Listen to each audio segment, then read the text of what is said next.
année liée, due à notre feu président Sardy, c'est la compagnie des guides. L'idée étant que beaucoup de visiteurs venaient à les expositions philatéliques et étaient un petit peu perdus. C'est-à-dire un petit peu désorientés.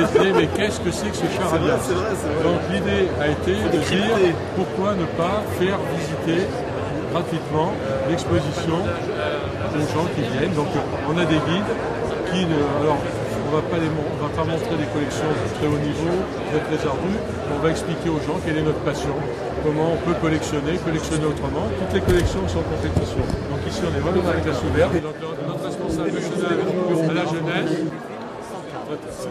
voilà, avec à chaque fois une présentation. Bordeaux. Et alors sur Belfort, vous avez fait... Ah ben Belfort, oui. Donc, je vais laisser la parole à Denis Boudot. Ouf, nous y sommes. Ouf, nous l'avons enfin, notre timbre de Belfort. Certes, il nous a fallu organiser Timbre Passion, mais quel bonheur de voir une si belle vitrine de la philatélie à Belfort et surtout tournée vers les jeunes. Tout cela n'a pu se faire qu'avec vous. L'arrivée de la classe ouverte a donné l'idée à Philippe Lesage et à son équipe de créer une compétition jeunesse consacrée à cette nouvelle forme de collection. Le challenge Léonard de Vinci était né, c'était en 2007. En 2010, nous avons pu accueillir la classe ouverte et les cartes postales. Et cette année, nous accueillons Théma France, la collection thématique, également la première nationale polaire. Depuis les premiers contacts initiés par Robert Cloy et Philippe Lesage, l'esprit d'équipe qui a animé ces mois de préparation nous permet de vous présenter une magnifique manifestation. Je n'oublierai pas l'association pour le développement de la philatélie qui a apporté un soutien immédiat et sans réserve à cette manifestation et à ce concours au fait de sport. Frédéric, soyez notre interprète auprès de Madame la Présidente de la Défile pour lui transmettre nos sincères remerciements. Philapost nous permet d'avoir un très joli timbre, magnifiquement gravé par un artiste de très grand talent. Je vais parler de Pierre Albuisson. La fédération avance grâce à vous tous. Il faut continuer sur cette voie. J'espère pouvoir encore compter sur vous longtemps. Merci à tous. La seule personne que je dois remercier, c'est avant tout la FFAP qui a été l'initiateur de l'idée de créer un timbre sur ce magnifique salon et ce magnifique département territoire. C'est aussi le graveur, parce qu'on est représentatif d'un art. Il ne faut pas oublier que le timbre, c'est avant tout un art, surtout par rapport à la gravure. Et puis remercier Denis, parce que Philapost, comme le groupe La Poste, est fier d'être présent dans ce genre de salon, parce qu'on a besoin d'être vu, on a besoin de parler du timbre. Le timbre n'est pas un truc vieillot, le timbre n'est pas quelque chose de poussiéreux. Quand je vois ce que fait Monsieur Lesage sur ses présentations en 3D que vous verrez là, qui se trouvent sur la droite, ça redonne une image moderne du timbre. Et le timbre est un vecteur de communication, est un vecteur culturel, est un vecteur historique. Et l'histoire, ça ne s'oublie pas. Afin de rebondir sur ce qu'a dit Frédéric, j'ajouterais quand même une chose, c'est qu'au niveau exposition, vous avez 2/3 des collections ici présentées qui sont des collections jeunesse. Je suis très heureux, au nom du Conseil général, de vous accueillir aujourd'hui, ici, pour une manifestation très particulière, puisque vous avez réussi, avec votre dynamisme, à mettre en œuvre quelque chose de beau, à mettre en œuvre quelque chose d'intéressant, culturellement parlant. Et c'est très agréable de constater que dès l'ouverture, comme ça, il y a déjà énormément de monde. Donc je suis persuadé que le succès sera au rendez-vous. C'est agréable de valoriser tout le travail qui est fait par ces bénévoles, parce qu'il est là aujourd'hui. Mais ces dernières années, il y a eu beaucoup d'événements dans nos communes. J'en sais quelque chose en tant que maire de Val-d'Oie. Beaucoup d'événements qui font qu'effectivement, notre territoire de Belfort, on en parle au-delà de nos frontières. Et c'est donc très agréable. Le timbre, je l'ai bien compris, c'est un vecteur de communication.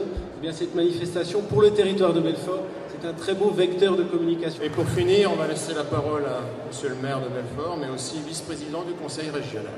De cette manifestation qui est finalement sous le signe des terres australes, mais aussi de Monaco.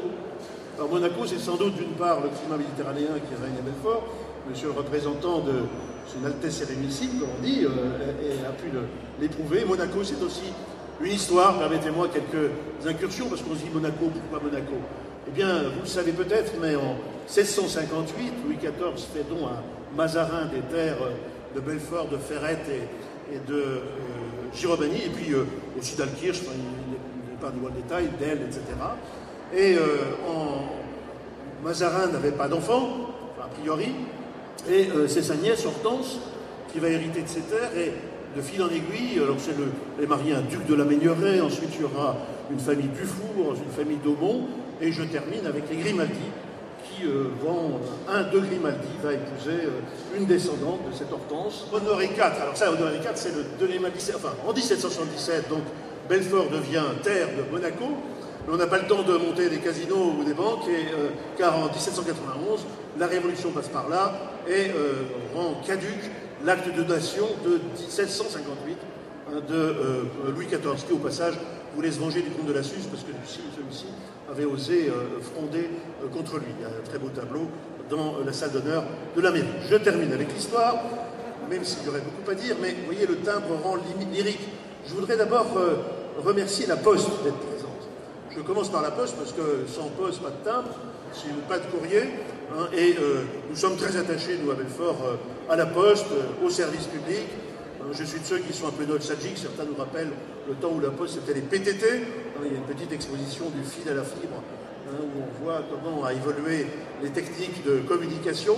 Aujourd'hui, il reste encore la Poste. Nous sommes de ceux qui nous battons pour lui conserver son statut de service public, et je suis très content que M. Meunier soit là. J'ai rencontré M. Bailly il y a quelques jours parce que nous avons un projet pour tester l'utilisation de véhicules à hydrogène par nos postiers, et je compte bien que nous puissions avancer. Donc c'est très important que la Poste soit présente dans cette manifestation. Il n'y aurait pas de courrier, je répète, et pas de timbre s'il n'y avait pas non plus un service public organisé pour ce faire. Je rappelle d'ailleurs, pour la petite histoire encore, que c'est autour de 1850 qu'a été créée une des premières organisations internationales, l'Union Postale Internationale, parce qu'il fallait régler le problème de la circulation du courrier, de savoir que quand on achetait un timbre, effectivement, la lettre pouvait atterrir en Argentine, en Chine, ou que sais-je encore. Donc, merci à la Poste.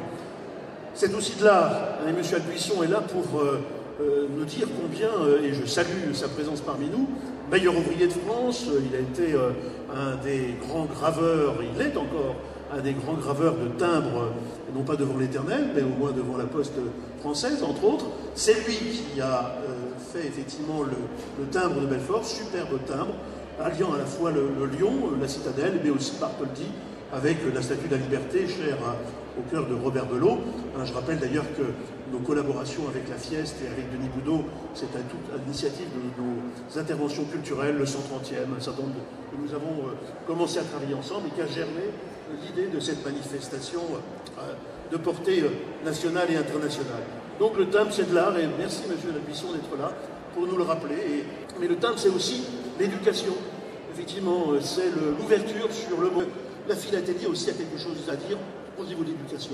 Et au moment où nous réfléchissons avec le ministère de l'Éducation nationale sur l'évolution des rythmes, sur la façon dont on peut conjuguer le temps éducatif de classe avec un temps post-éducatif, post- et périscolaire, je pense que vos associations ont aussi quelque chose à dire, et vous serez partie prenante de la concertation que nous allons lancer dans les prochaines semaines, pour voir de quelle façon nous pouvons ouvrir aussi les enfants sur ces univers magiques, qui sont notamment l'univers de la philatélie. Et puis le dernier élément qui me vient à l'esprit quand on parle du timbre, c'est la passion. C'est la passion de ces collectionneurs, la passion aussi de ces bénévoles, que je remercie du fond du cœur, qui viennent enrichir toutes nos manifestations. Vous étiez présents au 130e, vous étiez à la fête des associations, vous êtes maintenant les organisateurs de cette superbe manifestation. Bien sûr, le soutien de la ville, du Conseil général et de l'ensemble des collectivités est important pour vous permettre de réaliser, mais nous ne pourrions rien faire si vous n'étiez pas là. Et j'en vois quelques-uns dans la salle, de 7 à 97 ans, si j'en vois d'autres aussi, à qui je fais référence, qui étaient là, fidèles pour pouvoir se lever tôt le matin pour aller planter les décors de l'exposition, faire tout ce travail un peu souterrain, sans lequel tout ça ne pourrait pas advenir. Donc, merci, Monsieur le Président de la FFAP, de nous avoir fait confiance. Et puis, je voudrais saluer, bien sûr, le travail de Denis Boudot. Sans personne, sans chef d'orchestre, eh bien, tout ça ne pourrait pas avoir lieu. Denis est un formidable entrepreneur associatif. C'est quelqu'un qui a permis de revitaliser la philatélie dans le territoire. Et il était un habitué de mon bureau. Alors, tout à l'heure, il en profitait pour me faire une demande de local pour la Fieste à Belfort. J'étais surpris parce que je pensais qu'il avait déjà un local, mais il ne me l'avait jamais demandé. Donc là, publiquement, je le dis, pas de problème. La Fieste aura bien sûr le local pour lui permettre de continuer. Aujourd'hui, c'est les Jeux, c'est les championnats de France. Et bien demain, nous accueillerons les Jeux Olympiques du Timbre à Belfort. Merci à tous.